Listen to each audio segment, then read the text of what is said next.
Hello, and welcome to part two. On today's episode, we are going to discuss the benefits of remembering the promises you made to your spouse at the altar. Normally, when we come into marriage, we have the different thoughts on our hearts and minds on how things are supposed to go, how we're going to raise the children, how we're going to work within our finances, what dreams we're going to chase, how we're going to do every different aspect of our marriage, how we're going to decorate the house, what kind of cars are we going to purchase. So there are just so many different areas to cover, and we come into marriage with our thoughts on how we think it's going to go. But as we will soon find out in marriage that sometimes we're not on the same page with our spouse, and we have to get back to coming together on one accord to see how we're going to make decisions concerning all those different areas. So we need to go back to the promises we made. Instead of looking at the things we expect, we need to go back to the promises we made and what our spouse expects from us. So grab a seat and let's get started on today's episode of Husband, Father, Man.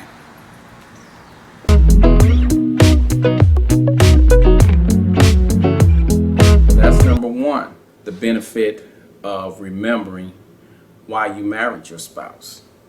Number two is you need to remember the promise that you made to your spouse.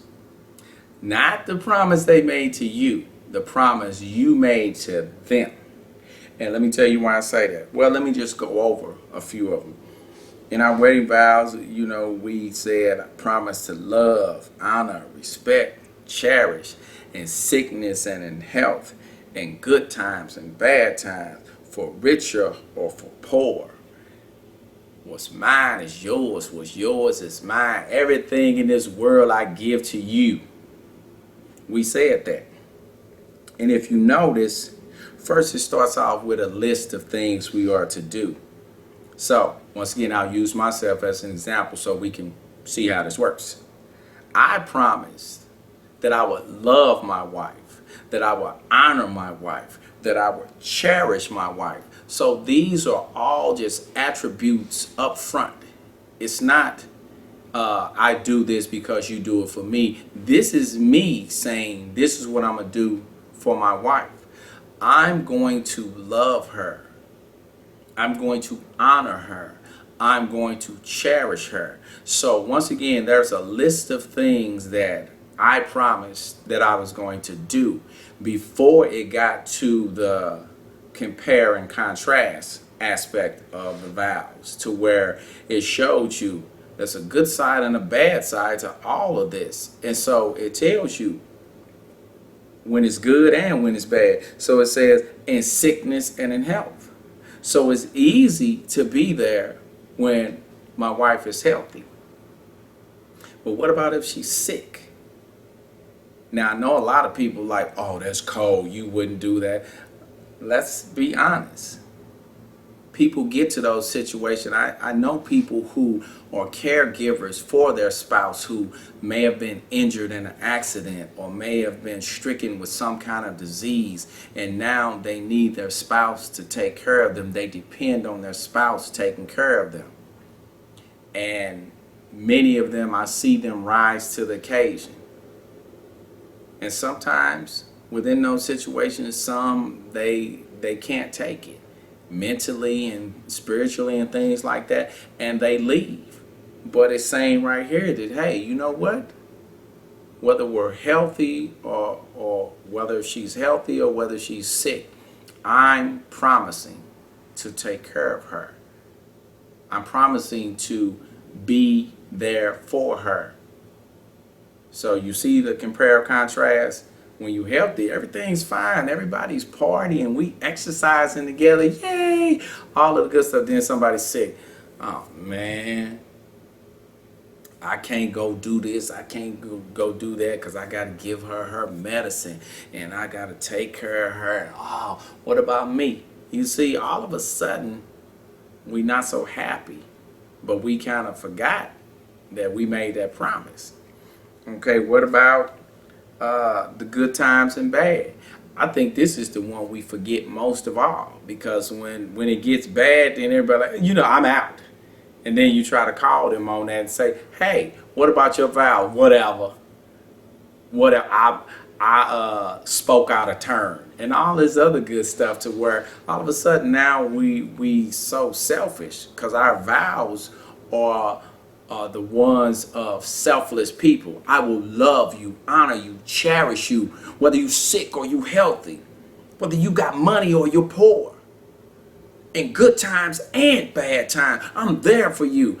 Those are selfless words, because I'm saying I'm there for you. So once again, it's not about me. When I'm saying these things, I'm saying it to you. So let me ask you a question. Why aren't you stepping up to the plate based off of your vows? You said it. Did nobody else stand up there and take a vow to be with our spouse and all of these things? You said it. You said it, and your spouse said it. Both of you said it. So why are you not, holding up your end of the bargain?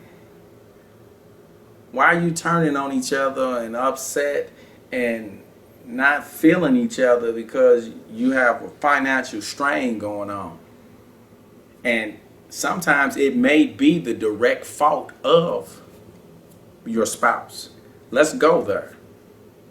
You may be in a bad financial situation because of mismanagement of money, or waste with money, not being honest about money, just whatever it may be. One may not be working or things like that, and all of a sudden it's like, oh, I'm justified for being mad at you. But let me look back at this vows.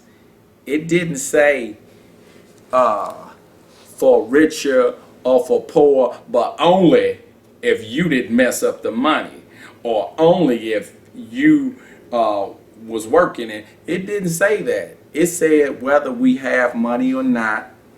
Excuse me. And it makes it harder when our spouse puts us in that situation, but we're still supposed to come together and make it happen. Or you can even look at it in a situation to where you may be having financial difficulties and you down and out, and it's just so stressful and discouraging and depressing and all. Yes. Been there, done that, all that good stuff. But it feels really good not to be alone, to be able to have my wife to hold on to in the physical, and my Heavenly Father to hold on to in the spiritual. To be able to know that He's working on our behalf behind the scenes, and for us just to stay the course. Like Paul said, when you've done all that you can do to stand, keep standing. So if your finances are messed up, keep standing. Good times, bad times. We all love the good times when everything is all good within the marriage. Everything is good within the finances and the kids, and everything is going good. But then we fall on those hard times where we get to the point where sometimes we're not really even speaking to one another. We kind of live in separate lives, to where, hey, I'm going out with the fellas. So I'm out throwing darts and doing other stuff 2-3 times a week. And then when I come, you going, hey, girls' night out. And, and it just kind of becomes kind of cold. We're not even having that physical intimacy. And we all know where that leads. So I'm just going to leave that alone. But we know where that leads. But it's not about pointing fingers or justifying, well, she did this, so I'm justified at filing for a divorce and all this. No, this is about us sitting up saying that I made a promise, and asking yourself, am I upholding the promises that I made? We don't do that. We're too busy looking at our spouse saying, you're not upholding the vows you made to me.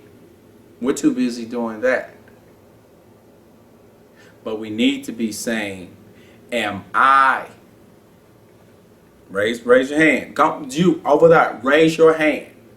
Are we raising our hands saying, am I upholding my promises that I made at the altar? Well, that's the end of part 2. So what do you think about that? Us being more selfless instead of selfish. So I encourage you to do this here, or should I say, this is your homework. When you get upset about something on your list that your spouse may not be living up to, something that you continue to say, hey, they're not listening, and this is big on my to-do list, or this is a big pet peeve of mine, and it upsets me that this is not being taken care of, just hit the pause button for a minute and ask yourself, what's on their list that you're not taking care of? What's on their list that is making them feel the same way? And ask yourself, do you want them feeling that way about you, or do you want them treating you a certain kind of way because their list is not being fulfilled? Because when we look at it that way, it allows us to take a step back and show grace and expect grace from one another. That's how God does it. If He did things based off how we were doing things, it would not look good. Trust me. And I'm just speaking personally. It would not look good at all. But it's one of those things to where this is where we have to really dig deep. This is where we really have to mature and put our pride aside. We have to walk together to take down the walls of resentment, the walls of anger, different things that have built up throughout our marriage, and kind of put those things back in place. Remember, we built those walls together. We built that anger together. And so it's going to take us working together. And so as we're thinking about the things that we would like from our spouses, we need to also be thinking about what we should be giving. And I would say prioritize. I talk to my kids about prioritizing and taking care of things first. The most important things first. So I raised my hand. Many years ago when I accepted my call into the ministry, I remember I would always be playing Madden, which is football, on the Xbox and PlayStations for those of you non-sports people out there. But when I would get off work, I would need to get me a game in to like just kind of relax after work, and I just loved playing Madden. It was on my mind. I was over my friends' houses. They were coming over to the house. Madden.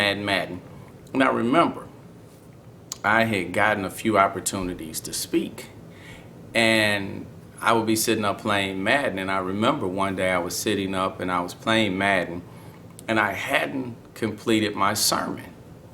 And God convicted me, and He put it upon my heart. Wow, you're not prioritizing. You put your time and effort into winning these games, and you're upset if you don't win, and you're practicing to try and get your skills better, but you're not doing that same thing when it comes to putting together this sermon that will touch people's hearts, that will lead people to me, that will share the gospel with them, that will supply their needs, that can help them through situations they may be going through. You're not putting forth that same time and effort. And so I put something in place for myself back then. I said that I would make sure that I would spend my time with God, whether it be studying, whether it be reading the scripture. I would spend that time with God before I played Madden because I was prioritizing. And so once I was taking care of the most important thing first, which was my relationship with God, and making sure I was cultivating my ministry as well, then I was free to play the game because I've done what I'm supposed to do first. And so why don't we take a play out of my book and do the same thing? Why don't you think about what you can do for your spouse before you expect anything in return? Or every time you get upset about something not being taken care of, that you remember there are things you're not taking care of as well. And so you soften your heart and you get focused on being proactive to taking care of those things instead of reactive to what your spouse is not taking care of. It's a very simple fix, only if we're mature enough to do it God's way. That's what the vows are about. That's why I said the richer for poor, in sickness and in health. You are to love, honor, cherish, and good times and bad times. That's why I said all of those things. It takes us being mature to be able to say, you know what? You're my wife. You're my husband. This is our life together.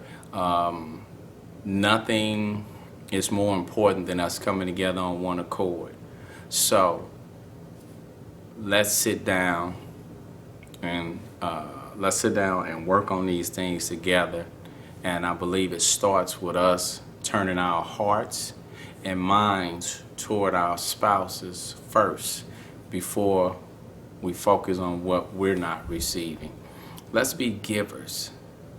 Let's do that first. And I know for a fact that God will bless and honor that way of thinking and that way of behaving, because remember, that's what he called us to do within our vows. So I hope you take heed, take the time to sit back, think about some of these things, think about how you can be more selfless towards your spouse and allow your heart and mind to be changed, and watch God work on the heart and mind of your spouse. So thank you for tuning in.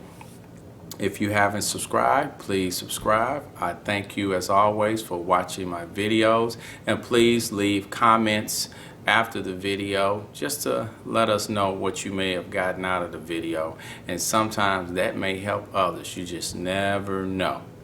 So I'll see you next time on part 3 here at Husband, Father, Man. Have a good evening.